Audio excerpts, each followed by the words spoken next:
अगला जो हमारा पाठ है वो है बाल गोविंद भगत और जिसके रचयिता कौन है? रामवृक्ष बेनीपुरी जी। जैसे कि हम कोई भी चैप्टर करते हैं तो उसको करने से पहले हम लोग लेखक या लेखिका, कवि या कवित्री जो भी है उसका संक्षिप्त परिचय जरूर करते हैं। तो ठीक इसी श्रेणी में बाल गोविंद भगत के जो रचयिता है वो है रामवृक्ष बेनीपुरी जी, जिन्होंने ये कहानी लिखी है। और रामवृक्ष बेनीपुरी जी का जो जन्म है वो 1899 ईस्वी में हुआ था, 1899 में, और इनकी जो मृत्यु हुई थी वो हुई थी 1968 में, 1968 में। और इनकी जो रचनाएं हैं पतितों के देश में, चिता के फूल, अम्बपाली, माटी की मूर्तें, पैरों में पंख बांधकर, जंजीरें और दीवारें। अब अगर इसके बाद की हम बात करें तो ये जो कहानी उन्होंने लिखी हुई है बाल गोविंद भगत, ये एक ऐसे व्यक्ति के इर्द गिर्द कहानी घूमती है जो कि कबीरपंथी विचारधारा को मानने वाली थी। और सबसे बड़ी बात, अगर हम इनकी रामवृक्ष बेनीपुरी जी की जो साहित्यिक विशेषताएं हैं, जो इनकी रचनाएं हैं, इसके माध्यम से अक्सर इन्होंने जो सामाजिक बुराइयां हैं, जन चेतना का काम जो है अपनी रचनाओं के माध्यम से किया है। लोगों को जागरूक करने का काम इन्होंने किया है और अगर समाज में कोई कुरीतियां फैली हुई हैं तो उन्हें दूर करने का इन्होंने भरसक प्रयास किया है। अब देखिए बेटा, जो कवि रचनाएं लिखते हैं या साहित्यकार जो रचनाएं लिखते हैं, उनको पढ़ने के बाद जनमानस में क्या होता है? क्या होता है? जागृति के भाव पैदा होते हैं, उन्हें समाज की समस्याओं के बारे में पता चलता है और उन्हें ये भी पता चलता है कि अगर उन समस्याओं को दूर करना है तो उन्हें किस हद तक और किस स्थिति में जाकर जो है कोई भी काम करना है ताकि समाज को जागरूक किया जा सके। ठीक है जी। तो बाल गोविंद भगत जो पाठ लिखा गया है रामवृक्ष बेनीपुरी जी के द्वारा, जो आपके इसमें सिलेबस में पाठ्यक्रम में सम्मिलित किया गया है, ये बेटा बेसिकली सामाजिक रूढ़ियों पर प्रहार करता है।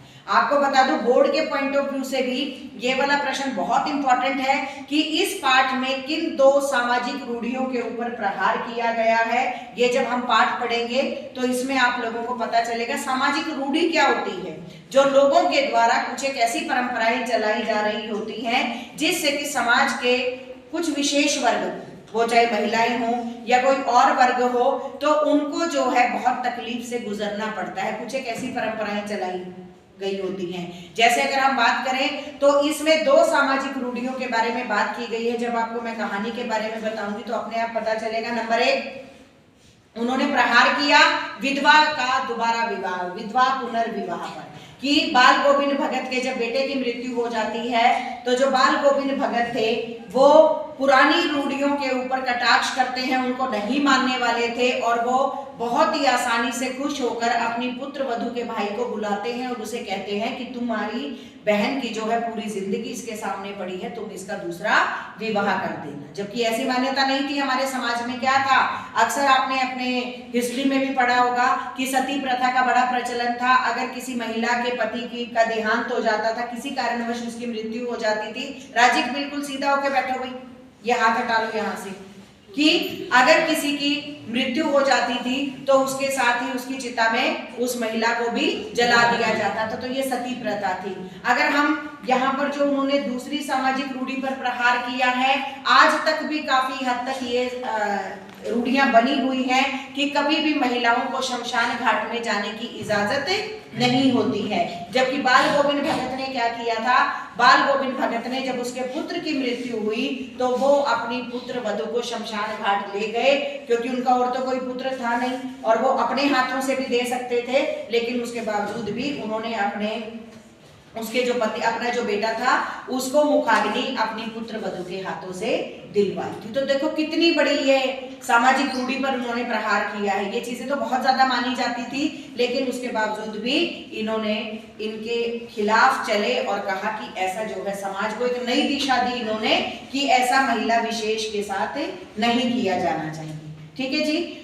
तो बेटा यहाँ पर जो हमारा ये पाठ शुरू होता है, ये शुरू होता है बाल गोविंद भगत के व्यक्तित्व को लेकर। अब यहाँ पर सारांश तो मैं आप लोगों को बताने ही जा रही हूँ, साथ साथ ये भी बता दूं कि अगर एग्जाम में ये पूछ लिया जाए कि बाल गोविंद जी के व्यक्तित्व के संबंध में लिखिए, और अक्सर घुमा फिरा कर पूछा जाता है, तो आप उनका बाहरी व्यक्तित्व भी बताएंगे और जो उनकी अंदर की विशेषताएं हैं वो भी बताएंगे। अब जो बाहरी विशेषताएं यहाँ पर पहले पैराग्राफ में ही है, इसीलिए कह रही हूँ कि पाठ को पढ़ें। इन्होंने बताया कि जो बाल गोविंद भगत थे वो मंझोले कद के एक गोरे चिट्टे आदमी थे, और ये बाहरी व्यक्ति तो बता रही हूँ उनका, उनकी जो कद काठी थी उसके संबंध में। और जो दूसरी बात ये बताई कि वो अक्सर धोती पहनकर रखते थे, वस्त्र ना के बराबर होते थे, सर्दियों में एक कंबल ओढ़ लिया करते थे ज्यादा से ज्यादा, और हमेशा एक रामानंदी चंदन जो है उनके माथे पर लगा रहता था। कबीर पंथी विचारधारा को वो मानने वाले थे। ठीक है जी, तो ये सब तो है उनका बाहरी व्यक्तित्व, और गले में एक तुलसी की माला पहने रहती थी। अब अगर उनके आंतरिक व्यक्तित्व की बात करें, उनके गुणों को आप लोगों को इसमें बताना है, तो गुण क्या क्या थे? वही जो पाठ में इन्होंने बताया कि कबीर पंथी विचारधारा को मानते थे, एक ईश्वर की सत्ता में यकीन करते थे, कबीर दास जी के भजन गाया करते थे, सुबह शाम कोसों दूर चलकर गंगा स्नान के लिए जाते थे, और उनके खेत में जो भी पैदावार होती थी उसको वो कबीर के मठ लेके जाया करते थे, मठ में ले जाते थे, और वहां से जो कुछ उनको प्रसाद के स्वरूप मिलता था, वापस मिलता था, उसी से अपने घर का गुजर बसर किया करते थे। किसी से झगड़ा मोल नहीं लेते थे, एक सच्चे साधु थे। एक साधु की तो यही बात होती है ना कि वो, और एक और यहाँ पर प्रश्न उभरता है कि गृहस्थ होते हुए भी वो साधु की सच्ची परिभाषा। अब देखो, अगर कोई भगवा वस्त्र पहन ले, तिलक लगा ले,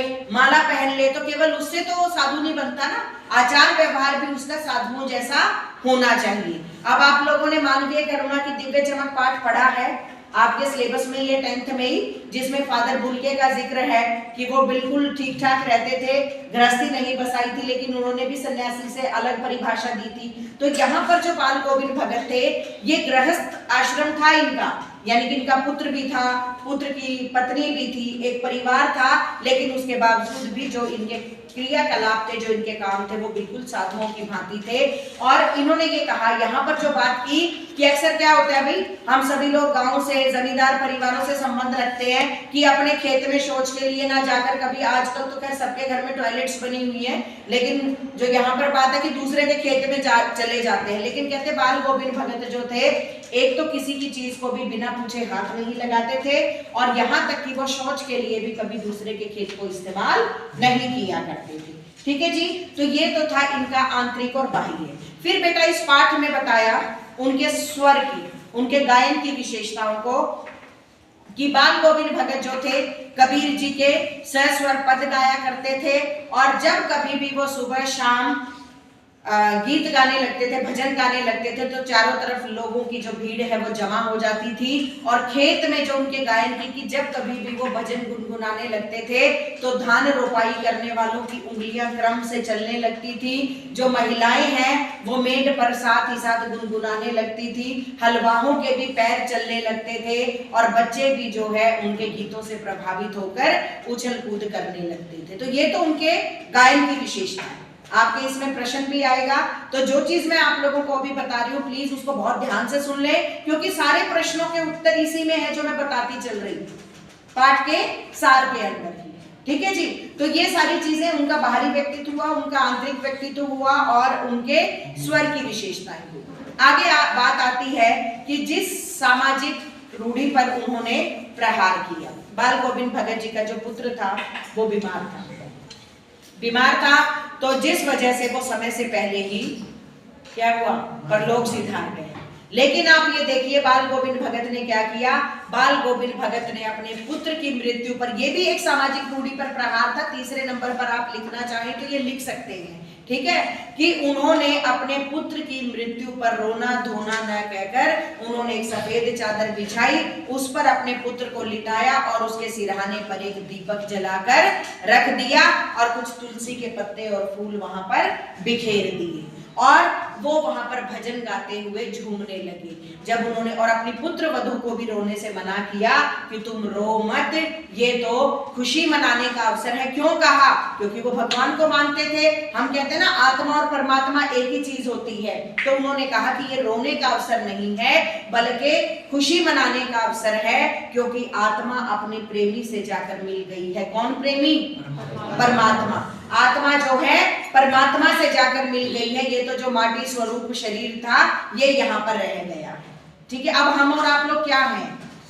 माटी के कठपुतले और कठपुतली, ये सच्चाई है। हमारा शरीर क्या है?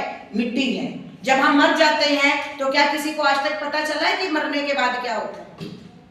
मैं अगर यहाँ पर बात करूं ना, तो जब मैं छोटी थी तो ये चीजें जब हम साहित्य पढ़ा, इन चीजों का पता चला, तो मैं अक्सर ये कहती थी कि मैं नहीं मरूंगी, बहुत दर्द होगा, मुझे मरने में डर लगता है। लेकिन हमें क्या पता कि मरने के बाद क्या होता है? मरने से सबको डर लगता है, लेकिन मरने के बाद तो नहीं पता ना। अब दर्द नहीं होता, क्यों? ये तो जाहिर सी बात है कि मरने के बाद जो शरीर हमारा मिट्टी बन चुका होता है, उसका जब हम अंतिम संस्कार करते हैं तो उसे क्या पता, उसके साथ तो जो मर्जी होता रहे, दर्द नहीं होता ना। दर्द होता तो वो भी भागकर उठ खड़ा होता। तो जो हमारी आत्मा है, हमारी मृत्यु के बाद वो तुरंत जाकर जो है परमात्मा से मिल जाती है। उसके बाद तो हमारा जो है मिट्टी स्वरूप शरीर ही रह जाता है। ठीक है जी। तो यहाँ पर भी उसने ये कहा कि ये क्या है, किसके ऊपर रो रहे हो? मिट्टी के ऊपर। आत्मा तो कब की जाकर अपने प्रिय से मिल चुकी है, परमात्मा से मिल चुकी है। तो ये तीसरी रूढ़ी जिस पर उन्होंने प्रहार किया। फिर लोग क्या मानते थे कि महिलाओं का शमशान घाट में जाना निषेध था। लेकिन बाल गोविंद भगत ने क्या किया कि जब उनके पुत्र की मृत्यु हुई तो वो अपनी पुत्र वधु को, अपने बेटे की पत्नी को अपने साथ लेकर शमशान घाट गए और उसी के हाथों उसको मुखाग्नि दिलवाई, उसकी चिता। तो ये कितनी बड़ी रूढ़ी थी जिसको उन्होंने दरकिनार कर दिया। ठीक है। और वैसे भी बेटा कबीर के तो जो दोहे और पद आप लोगों ने पढ़े होंगे कि कबीर दास जी तो हमेशा क्या कहते हैं कि आत्मा और परमात्मा बाह्य आडंबरों में तो वो कभी यकीन करते ही नहीं। उनको लगता है कि और सारी चीजें तो जो है केवल और केवल दिखावा है। फिर उन्होंने बेटा अपनी पुत्र वधु के भाई को बुलाया और कहा कि इसे तुम अपने साथ ले जाओ और इसका तुम कहीं पर विवाह कर देना, क्योंकि अभी इसके सामने पूरी जिंदगी पड़ी है, वरना बेचारी वो तो रुली जाएगी। तो इसको ले जाओ और इसका दोबारा विवाह कर देना। तो दूसरी रूढ़ी जिस पर प्रहार किया कि उन्होंने विधवा का पुनर्विवाह करने पर जोर दिया। अब बेटा जो उनकी पुत्र वधु थी वो भी उनसे प्रेम रखती थी, उनका मान सम्मान करती थी, वो जाने से मना करती है। ये भी आपका प्रश्न आएगा इसमें कि वो उनको अकेले क्यों नहीं छोड़ना चाहती थी, क्योंकि बाल गोविंद भगत जो है वो बुजुर्ग हो चले थे। वो ये कहती है कि आपकी सेवा कौन करेगा, अगर मैं चली गई तो आपको कोई एक गिलास जो है वो पानी पीने तक के लिए भी नहीं देगा।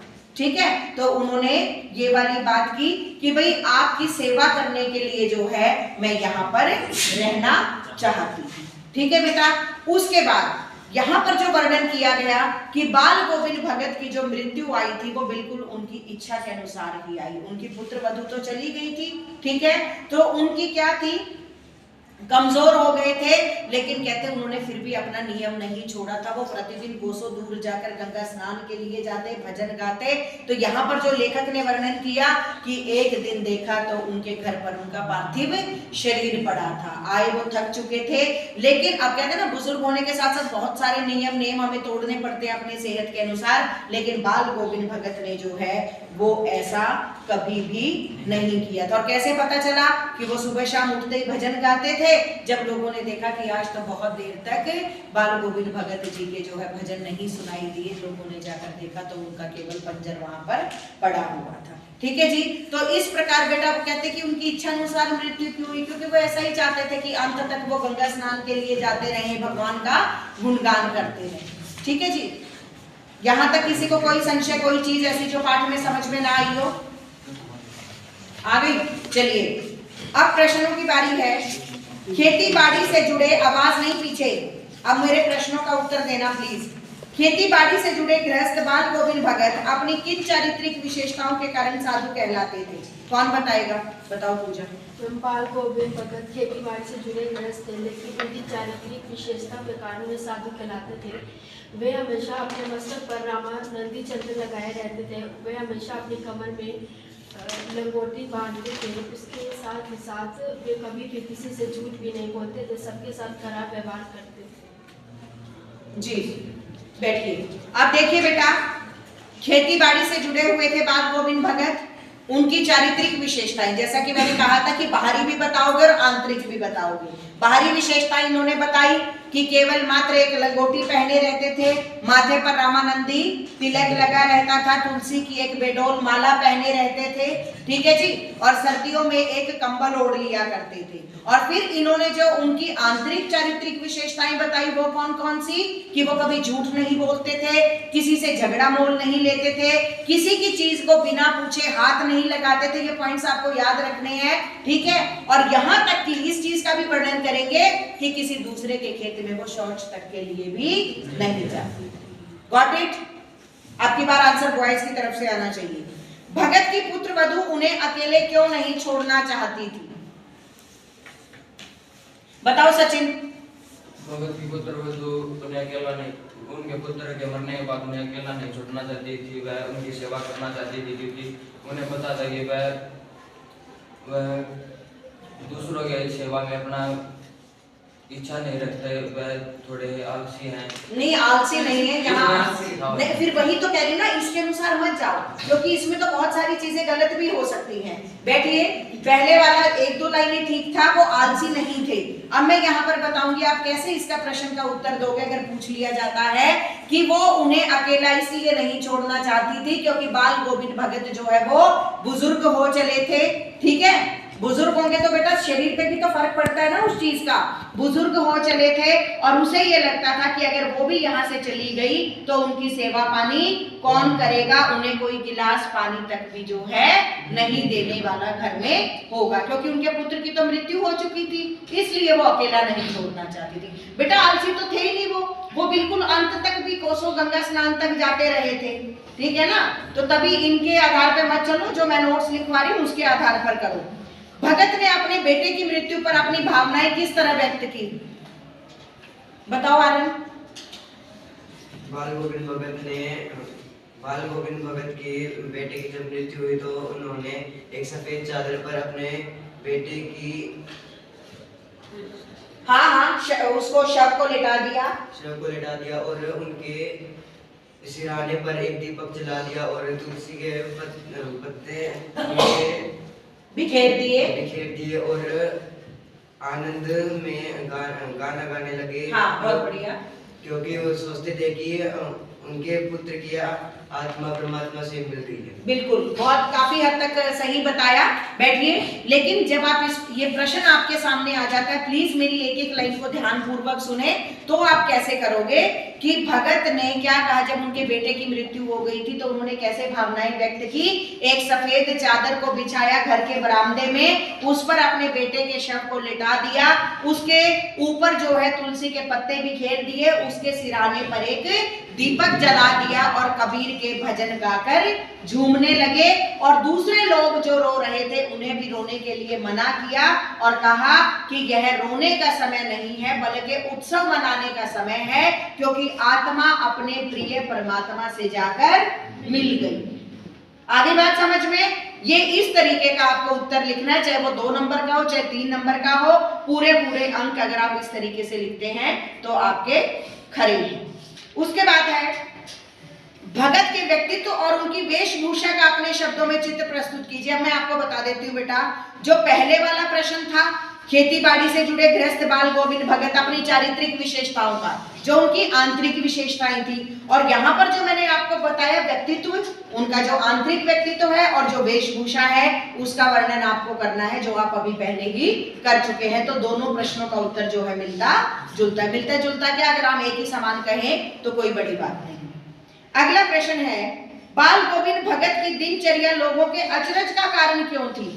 क्यों लोगों को आश्चर्य होता था भाई बाल गोविंद भगत की दिनचर्या को देखकर? बताओ। बाल गोविंद भगत हमेशा सरलता पूर्वक कार्य करते थे। वह किसी नहीं, वो तो उनके व्यक्तित्व की बात आ गई ना बेटा। बात है कि बाल गोविंद भगत की दिनचर्या लोगों को आश्चर्यचकित क्यों करती थी? बाल गोविंद भगत प्रतिदिन कोसों दूर जाकर गंगा में स्नान करने जाते थे। वह कभी भी किसी और का खेत सोच करने के लिए प्रयोग। अब मैं बताती हूँ, नहीं इस तरीके से नहीं जाएगा। बैठिए। अब बेटा कितनी भी दांत किटकिटाने वाली ठंड होती, कहते लेकिन कभी भी बाल गोविंद भगत अपने नियम को नहीं तोड़ते थे। अब सर्दी में क्या होता है, हम और आप बिल्कुल गुप हो जाते हैं कि ठंड लग रही है, ठंड लग रही है। आप भी और मैं भी, मैं सभी की बात कर रही हूँ, सभी गर्म पानी से नहाते हैं, ठीक है। लेकिन कहते बाल गोविंद भगत चाहे कितनी ही दांत किटकिटाने वाली सर्दी होती, वो तब भी सुबह जल्दी उठकर कोसों दूर गंगा स्नान के लिए जाते, और उसके बाद जो है वो जो उन्होंने बताया ना तालाब के किनारे पर सुबह और शाम कबीर दास जी के भजन गाया करते थे, और अक्सर लोग जो है उनके भजन को सुनकर सुबह उठते थे, ठीक है। तो इसलिए बाल गोविंद भगत की जो दिनचर्या थी वो लोगों के अचरज का कारण, क्योंकि गर्मी सर्दी कोई भी मौसम हो उनका जो नियम और नेम था वो प्रतिदिन निभाया जाता था। उसके बाद है पाठ के आधार पर बाल गोविंद भगत के मधुर गायन की विशेषताएं लिखिए। जैसे बताया था, क्या लिखेंगे उनके गायन की विशेषताओं में? बाल गोविंद भगत हमेशा कबीर के गीत गाया करते थे। वे जब भी कबीर के गीत गुनगुनाया करते थे जो धान बोया करते थे, वे हमेशा उनके पैर उछलने लगते थे। वे हमेशा उनके गुनगुनाने, अब मैं बताती हूँ, उछलने नहीं लगते थे हलवाओं। अब मैं बताती हूँ, जैसा कि पाठ में भी वर्णन है कि जब भी वो अपने भजन गुनगुनाने लगते थे तो धान बोना नहीं कहेंगे बेटा, रोपाई की जाती है, रोपण किया जाता है उनका।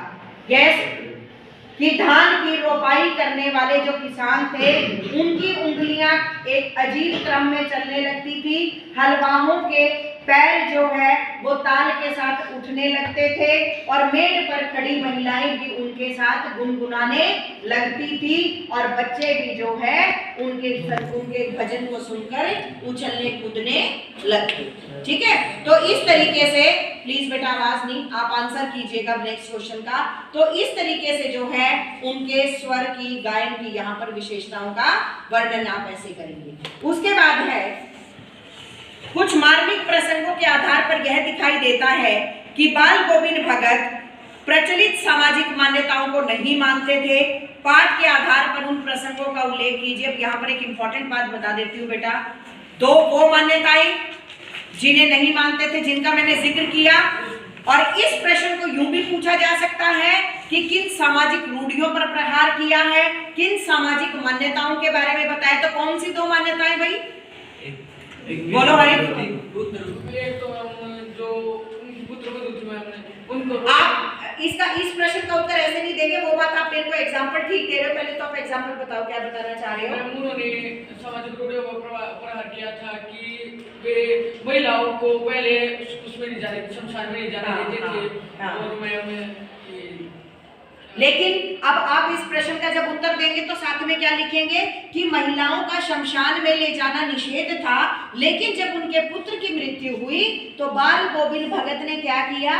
बाल गोविंद भगत ने अपनी पुत्र वधू के हाथों ही अपने पुत्र की चिता को अग्नि दिलवाई। दूसरा क्या निषेध था? दूसरा निषेध था कि अगर किसी पुत्र उसके पति मर जाते थे तो मृत्यु हो जाती थी। अगर मर जाने की जगह पे मृत्यु शब्द का प्रयोग करेंगे तो बेहतर होगा। उनके साथ उनको भी जला दिया करते थे। और जी, उसने बाल गोविंद भगत जी ने उनकी पुत्र वधू के भाई को बुलवाकर उनकी दूसरी शादी करवाने के लिए। जी, तो बाल गोविंद भगत जी ने क्या किया कि जब उनके पुत्र की मृत्यु हो गई थी तो उन्होंने क्या किया जी, और उसके भाई को बुलाकर कहा कि इसके सामने तो इसकी पूरी जिंदगी पड़ी है, इसका दूसरा विवाह कर दीजिए, ठीक है जी।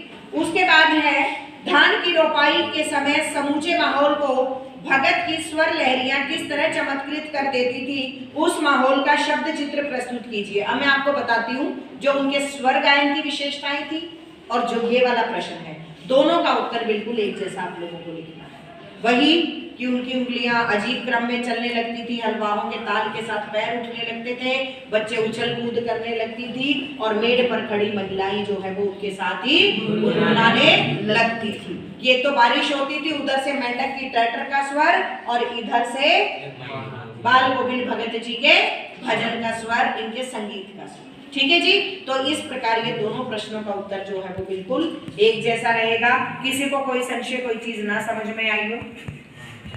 Everything is clear? Yes, ma'am. Thank you.